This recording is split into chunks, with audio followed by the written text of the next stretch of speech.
Hello. Welcome again to this study of ancient church history with the Maryville Church of Christ. Due to the recent decline in COVID cases, the decision has been made that this will be the last of the online classes on ancient church history. In-person classes on ancient church history will continue at the building of the Maryville Church of Christ on Wednesday evenings at 7 o'clock. You're more than welcome to come join us there. As we continue our study of the apologists, the next in the series that we will look at is Tatian. Tatian wrote that he was born in the land of the Assyrians. It's not certain whether this is referring to the area of the earlier Assyrian Empire in Mesopotamia, or if it's referring to the area of Syria. Epiphanius of Salamis suggests the former, while Clement of Alexandria seems to identify him with the latter. He at some point, perhaps around 150 AD or a little after, traveled to Rome, where he became a disciple of Justin Martyr. However, unlike Justin, he was strongly opposed to Hellenistic philosophies. He did become unorthodox in later life. He has been described in modern terms by Cleveland Cox as half father and half heretic. According to some, he planted seeds that were influential in the growth of Montanism. We'll talk about Montanism later in the quarter.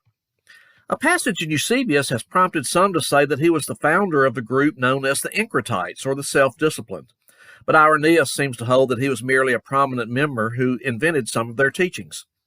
Among other things, the Encratites opposed marriage and the eating of meat. Tatian is also said to have held certain Gnostic doctrines as well. Irenaeus speaks unfavorably of Tatian, as do others who mention him, but Irenaeus also says that it was only after the death of Justin that Tatian became engaged in heresy. Tatian taught in Rome, perhaps during his association with Justin Martyr. He later founded a school in Mesopotamia, probably about AD 173. His teachings would become very influential in the eastern portion of the Roman Empire. His surviving works include Address to the Greeks, in which he attacks the philosophies and morals of Greek society, and the Diatessaron, which is perhaps his most notable work. It is the first harmony of the four Gospels. In other words, the material from all four Gospels was arranged as one document in chronological order. It was written in the Syriac language and was known among the Syriacs by the title The Gospel of the Mixed. It was often the standard text used in Syriac churches for the first few centuries of the Christian era. It is no longer extant in its original and complete form, but it has been recovered to some extent through recently discovered fragments and translations. It seems to attest to the idea that there were four and only four Gospels to be regarded as canonical at this time. It includes almost all of Matthew, Mark, Luke, and John in one chronological sequence. The only primary portions omitted are the genealogies from Matthew and Luke, the introduction to Luke, which consists of 4 verses, and the story of the adulterous woman in John chapter 8.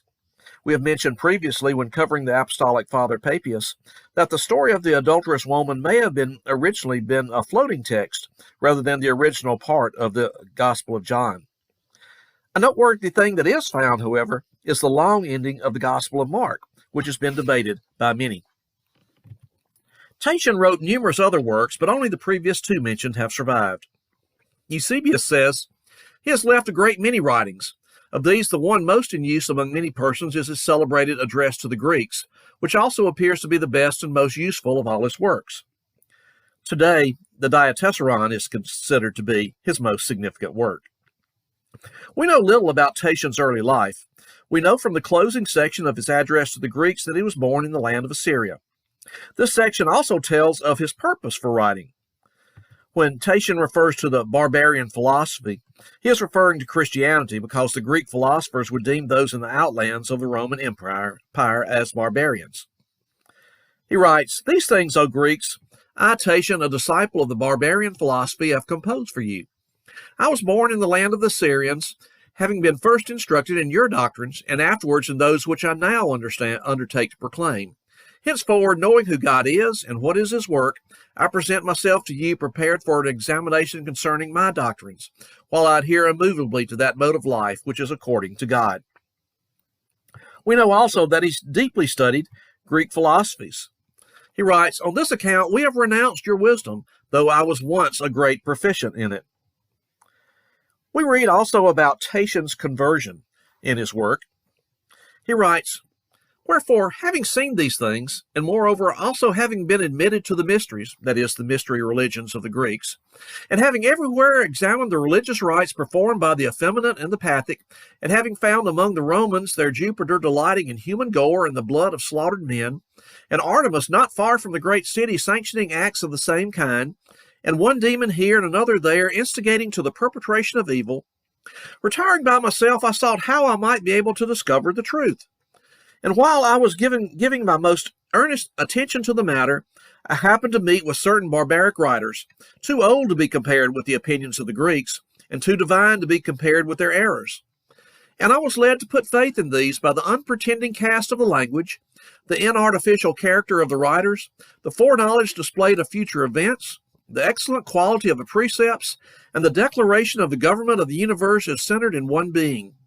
And my soul being taught of God, I discerned that the former class of writings led to condemnation, but that these put an end to the slavery that is in the world, and rescue us from a multiplicity of rulers and 10,000 tyrants, while they give us not indeed what we had not before received, but what we had received but were prevented by error from retaining. The address to the Greeks is a scathing, no-hold-barred attack on Greek philosophy. He writes, "What great and wonderful things have your philosophers effected? They leave uncovered one of their shoulders. They let their hair grow long. They cultivate their beards. Their nails are like the claws of wild beasts. Though they say that they want nothing, yet like Proteus, they need a courier for their wallet, and a weaver for their mantle, and a woodcutter for their staff. And they need the rich to invite them to banquets, and a cook also for their gluttony. O man, competing with the dog, you know not God, and so have turned to the imitation of an irrational animal. You cry out in public with an assumption of authority, and take upon you to avenge your own self. And if you receive nothing, you indulge in abuse, for philosophy is with you the art of getting money." Tatian wrote some about the Greek concept of fate and the idea of free will. This contrasts not only with how many saw themselves in that age, but also, to a certain extent, with some ideas in modern times about predestination. He speaks of the idea of fate as something created by the Greek gods, who looked down with entertainment and amusement upon the creatures they had subjected to that fate. He writes, "For having shown them a plan of the position of the stars, like dice players they introduce fate, a flagrant injustice. For the judge and the judged are made so by fate. The murderers and the murder, the wealthy and the needy, are the offspring of the same fate. And every nativity is regarded as a theatrical entertainment by those beings of whom Homer says, 'Among the gods rose laughter irrepressible.' In other words, the Greek gods are looking down upon the play that they have created. And the actors in the play have no choice but to play out in an unbending detail the roles that were created for them." But again, Tatian writes, But we are superior to fate, and instead of wandering demons, we have learned to know one Lord who wanders not. And as we do not follow the guidance of fate, we reject its lawgivers." Again he writes, "We were not created to die, but we die by our own fault. Our free will has destroyed us. Nothing evil has been created by God. We ourselves have manifested wickedness, but we who have manifested it are able again to reject it." And again he writes, "And each of these two orders of creatures was made free to act as it pleased, in order that the bad man may be justly punished, having become depraved through his own fault, but the just man be deservedly praised for his virtuous deeds, since in the exercise of his free choice he refrained from transgressing the will of God." Tatian later fell into heresy, and this is documented by various earliest church writers. Epiphanius of Salamis in the late 4th century, after dealing with a group of Encratites called the Severians after their founder Severus, writes this about Tatian. "One Tatian, who lived either at the same time as they or after them, arose as their successor and presented the teaching of his own nonsense. And at first, due to his Greek background and education, he flourished together with Justin the philosopher, a holy man and dear to God who had been converted from Samaritanism to faith in Christ. Since Tatian flourished with Justin, he bore himself well at first and was sound in the faith, as long as he was with St. Justin Martyr. But when St. Justin died, it was as though a blind man who needed a guide had been deserted by his escort, and once deserted, had got out onto a precipice because of his blindness, and fell off with nothing to stop him until he plunged to his death. It was like this with Tatian. Irenaeus in the late 2nd century writes this: "Many offshoots of numerous heresies have already been formed from those heretics we have described. This arises from the fact that numbers of them, indeed we may say all, desire themselves to be teachers, and to break off from the particular heresy in which they have been involved. Forming one set of doctrines out of a totally different system of opinions, and then again others from others, they insist upon teaching something new, declaring themselves the inventors of any sort of opinion which they may have been able to call into existence. To give an example, springing from Saturninus and Marcion, these are 2 Gnostic teachers, those who are called Encratites, self-controlled, preach against marriage, thus setting aside the original creation of God, and indirectly blaming him who made the male and female for the propagation of the human race. Some of those reckoned among them have also introduced abstinence from animal food, thus proving themselves ungrateful to God, who formed all things. They deny, too, the salvation of him who was first created," talking about Adam. "It is but lately, however, that this opinion has been invented among them. A certain man named Tatian first introduced the blasphemy. He was a hearer of Justin's, and as long as he continued with him, he expressed no such views. But after his martyrdom, he separated from the church, and, excited and puffed up by the thought of being a teacher, as if he were superior to others, he composed his own peculiar type of doctrine. He invented a system of certain invisible eons like the followers of Valentinus, while, like Marcion and Saturninus, he declared that marriage was nothing else than corruption and fornication. But his denial of Adam's salvation was an opinion due entirely to himself." Some of Tatian's views about such things as marriage and living an ascetic lifestyle were likely influenced by the views of Gnosticism, which we'll look at more closely later in the quarter. In brief, the Gnostics believed that the spirit was good and that all material things were evil. They took this to such an extreme that they believed that an infinitely pure and holy being, such as God, could not come into contact with matter, which is evil. Therefore, according to their thinking, God could not have created the heavens and the earth, because that would necessitate his not only coming into contact with evil matter, but actually creating it. To get around this, they developed a teaching about what were called eons, or emanations. According to the Gnostic, the infinitely pure and holy God could not come into contact with matter, so he created an only slightly lesser and slightly less spiritual being, or eon. This eon would in turn create another slightly lesser eon, and so forth and so on, through myriads of different transformations until you reach the point where one of the lesser eons, which they identify as the God of the Old Testament, could create the world. Because of the Gnostic strongly dualistic view of the world, with matter seen as completely evil, their treatment of the body took one of 2 radically different forms. Some engaged in asceticism, that is, leading an extremely austere, self-denying lifestyle, abstaining from all luxuries. The reason for this, they would say, is that matter is evil. Others engaged in libertinism, that is, completely self-indulgent and lacking in any moral restraint. The reason they would give is that only the soul matters. The body and what the body engages in does not matter. The ascetic lifestyle was also adopted by the Montanists and others. It was more prevalent in the eastern part of the Roman Empire than in the western part. In the eastern part of the empire, a few monastic communities would eventually arise. Their adherents were known as monks, and that tradition continued through the centuries to the current day. The next apologist that we'll look at is Athenagoras. Athenagoras was an Athenian philosopher who accepted Christianity. His writings include The Resurrection of the Dead and his most important work, A Plea for the Christians. This work was written about 177 AD and was addressed to the Emperor Marcus Aurelius and to his son Commodus, who had recently been appointed co-emperor. In it, Athenagoras defends Christians against the false charges of atheism, sexual immorality, and cannibalism. He writes, 3 things are alleged against us: atheism, Thyestean feast, Oedipodian intercourse. But if these charges are true, spare no class, proceed at once against our crimes. Destroy us root and branch with our wives and children, if any Christian is found to live like the brutes.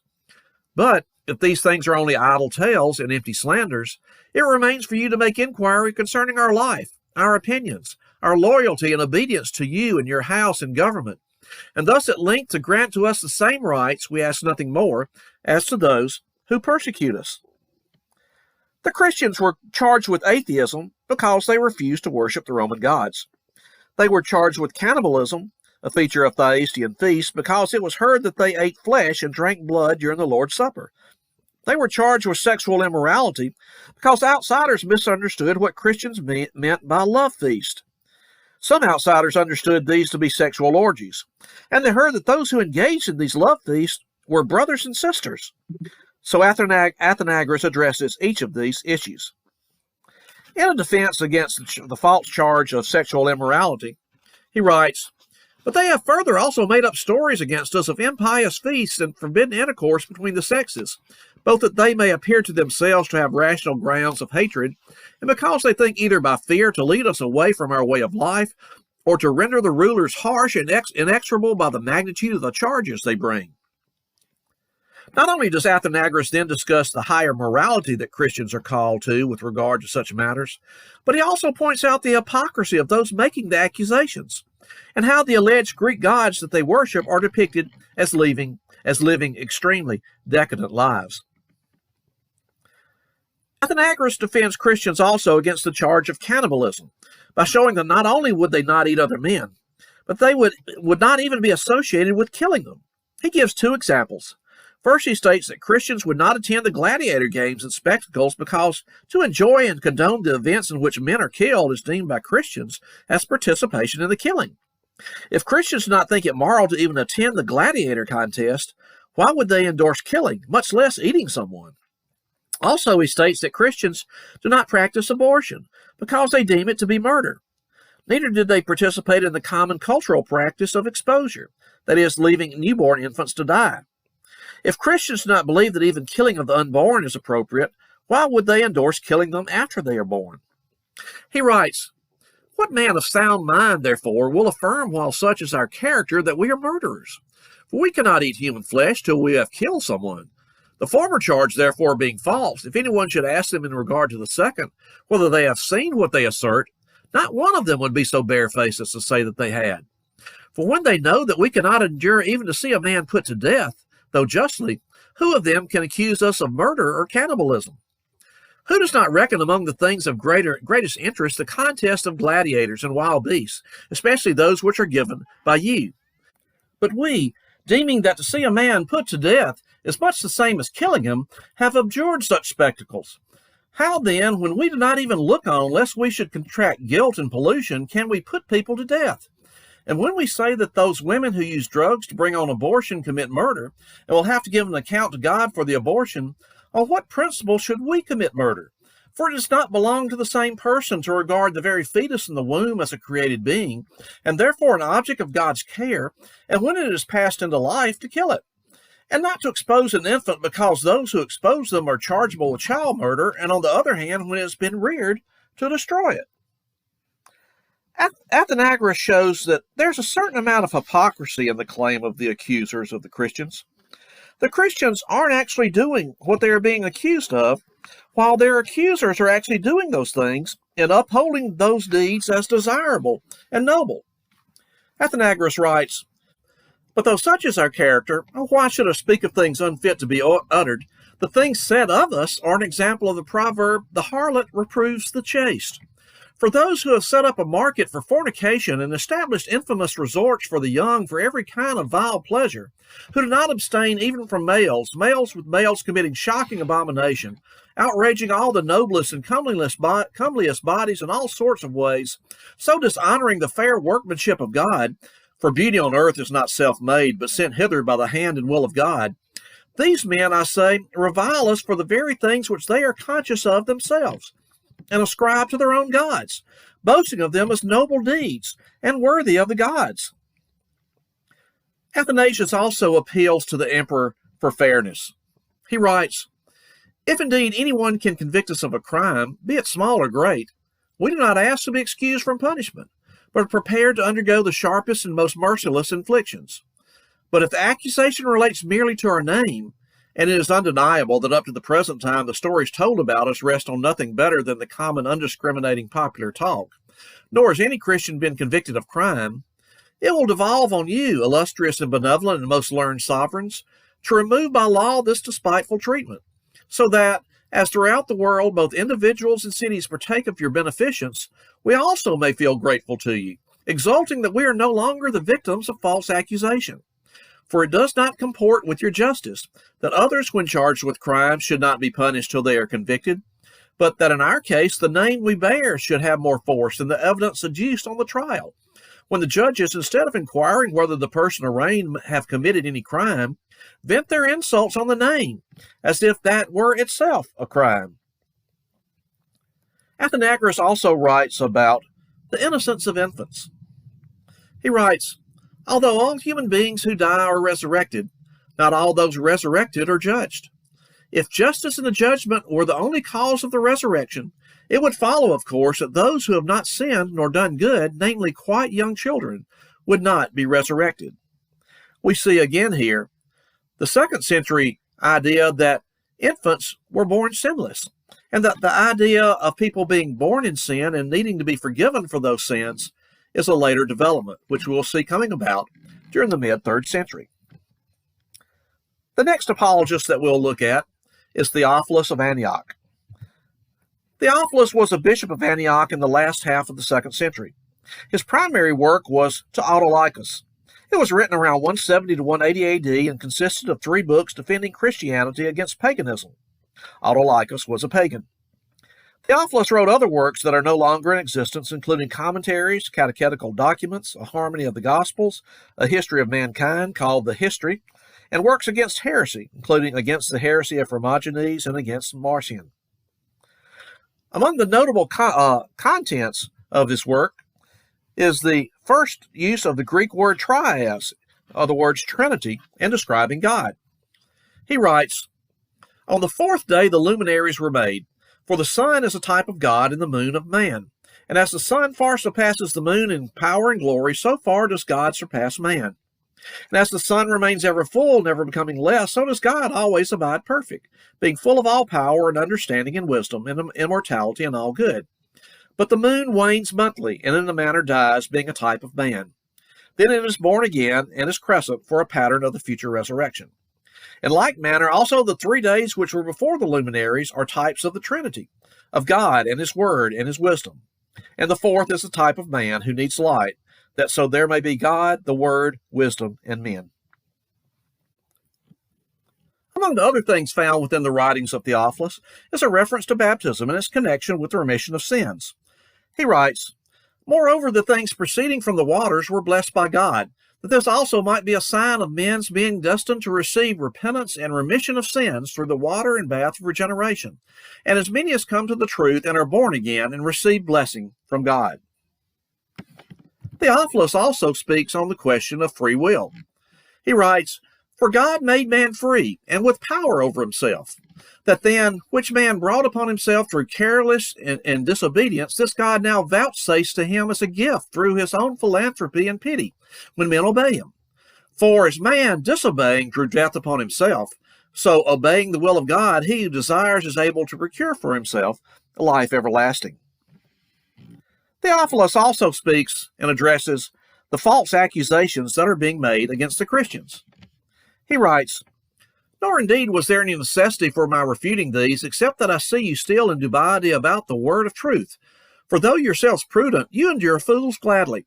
Otherwise you would not have been moved by senseless men to yield yourself to empty words and to give credit to the prevalent rumor wherewith godless lips falsely accuse us, who are worshippers of God and are called Christians, alleging that the wives of us all are held in common and made promiscuous use of, and that we even commit incest with our own sisters, and what is most impious and barbarous of all, that we eat human flesh. But further, they say that our doctrine has but recently come to light, and that we have nothing to allege in proof of what we receive as truth, nor of our teaching, but that our doctrine is foolishness. I wonder then, chiefly, that you, who in other matters are studious, and a scrutinizer of all things, give but a careless hearing to us.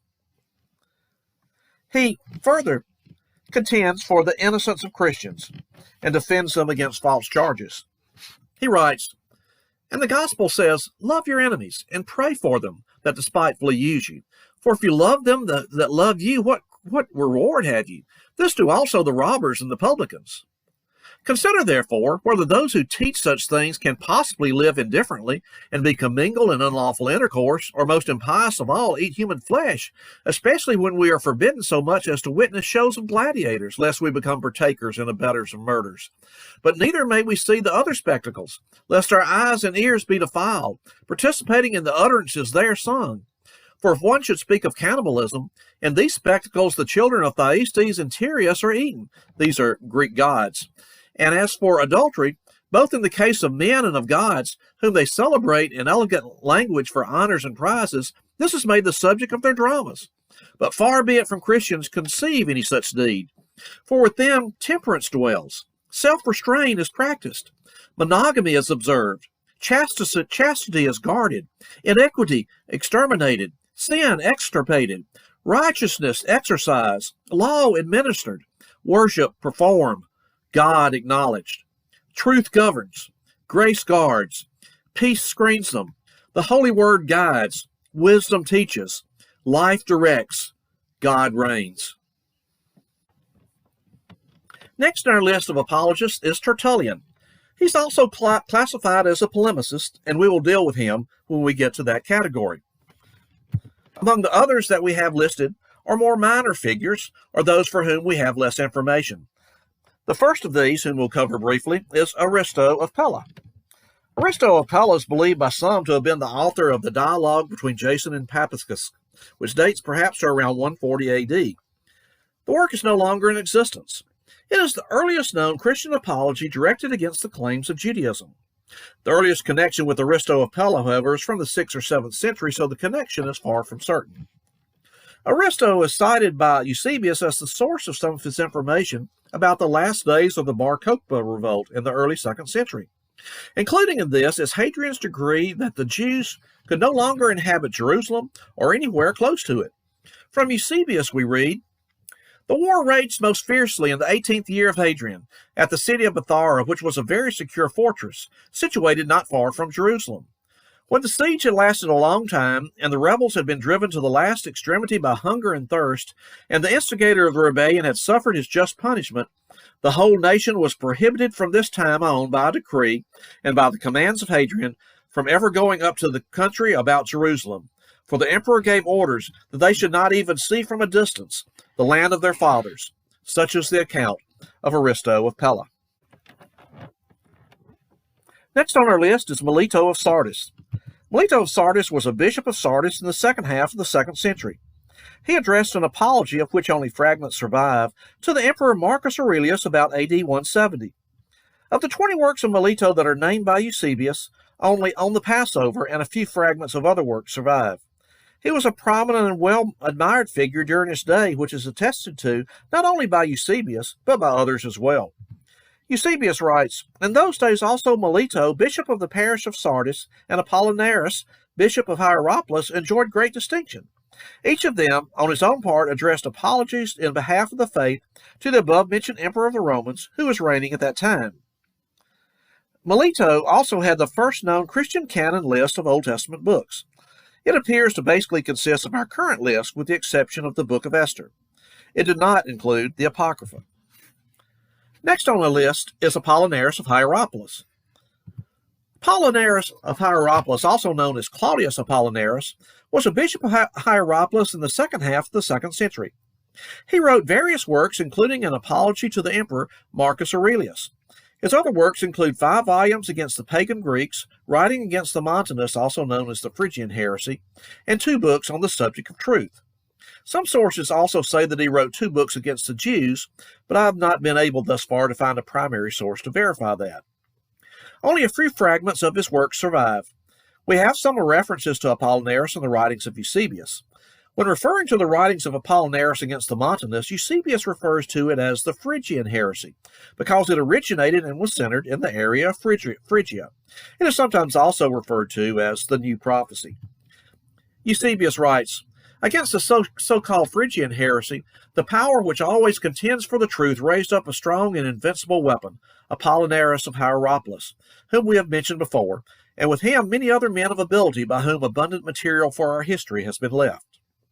Again he writes, Serapion mentions the works of Apollinaris against the above-mentioned heresy, and he alludes to him in a private letter to Caracus and Pontius, in which he exposes the same heresy and adds the following words: "That you may see that the doings of this lying band of the new prophecy, so-called, are an abomination to all the brotherhood throughout the world. I have sent you writings of the most blessed Claudius Apollinaris, Bishop of Hierapolis, in Asia." Jerome says that the Apollinaris was a millennialist, following after Papias. It appears from the writings of Jerome, as in Eusebius, that such a view, though prevalent, was perhaps not the predominant view of the early church. In his Lives of Illustrious Men, when writing about Papias, Jerome says this: "Irenaeus and Apollinaris and others who say that after the resurrection the Lord will reign in the flesh with the saints, follow him. Tertullian also, in his work on the hope of the faithful, Victorinus of Patau and Lactantius also follow this view." From the late 2nd century to the early 4th century, Jerome names 4 writers. Irenaeus was a late 2nd century writer. Tertullian was a late 2nd, early 3rd century writer. Victorinus of Patau and Lactantius were late 3rd, early 4th century writers. It would seem that, even though millennial views were present, the fact that Jerome only picks out less than a handful of writers over the course of about 250 years makes it seem that the view was not a predominant one. Our next figure is Minucius Felix.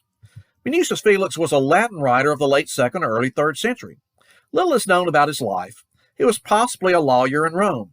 His only known work is Octavius, which presents itself as a discussion between a Christian and a pagan. The date of the work is dependent upon its relationship to a document by Tertullian known as the Apologeticum, since one borrows from the other.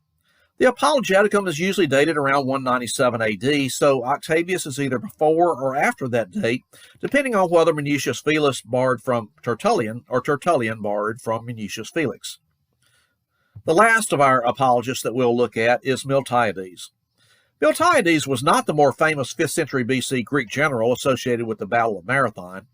This Miltiades was a 2nd century Christian apologist. He addressed at least one apology to Roman rulers, and he also wrote against the Montanists and against the religious views of the Greeks and the Jews. These writings have not survived. We have some brief statements about him in the writings of Eusebius. After referring to Montanism, Eusebius writes, "In this work he mentions a writer, Miltiades, stating that he also wrote a certain book against the above-mentioned heresy." Again, Eusebius writes, "But the Miltiades to whom he refers has left other monuments of his own zeal for the divine scriptures, in the discourses which he composed against the Greeks and against the Jews, answering each of them separately in 2 books. And in addition, he addresses an apology to the earthly rulers in behalf of the philosophy which he embraced." And again, "And there are writings of certain brethren older than the times of Victor, which they wrote in behalf of the truth against the heathen and against the heresies which existed in their day. I refer to Justin and Miltiades and Tatian and Clement and many others, in all of whose works Christ is spoken of as God." Tertullian, around 200 AD, says that he is one of the sources who had written against the Gnostic group, the Valentinians. Tertullian writes, "Nor shall we hear it said of us from any quarter that we have of our own mind fashioned our own materials, since these have been already produced, both in respect of the opinions and their refutations, in carefully written volumes, by so many eminently holy and excellent men, not only those who have lived before us, but those also who were contemporary with the heresiarchs themselves. For instance, Justin, philosopher and martyr; Miltiades, the sophist of the churches; Irenaeus, that very exact inquirer into all doctrines; our own Proculus, the model of chaste old age and Christian eloquence." At times in the 1st century and early 2nd century, we see Christianity as a new movement, often merely trying to survive. In the mid-late to 2nd century, we see Christian writers as part of a growing movement, attempting to reach out to Roman rulers in an attempt to lessen the persecutions of Christians. By the late 2nd century, we see, as is the case with some of the later apologists, Christianity becoming a larger and more substantial movement in number, so that Christian writers begin to shift from merely trying to survive to being an advancing force, addressing some of the heresies of their day. We see this with some of the later apologists that we covered, and we'll see it even more with the next group of early church writers, the polemicists, who primarily cover a period of time from the late 2nd century to the mid-3rd century. That will be the next group that we look at. Thanks again for joining us. As mentioned previously, with the decline in COVID cases, this will be the last of the online classes on ancient church history. In-person classes will continue on ancient church history at the Maryville Church of Christ on Wednesday evenings at 7 o'clock. You are more than welcome to come join us there. We wish you well, and we hope that you have a great week.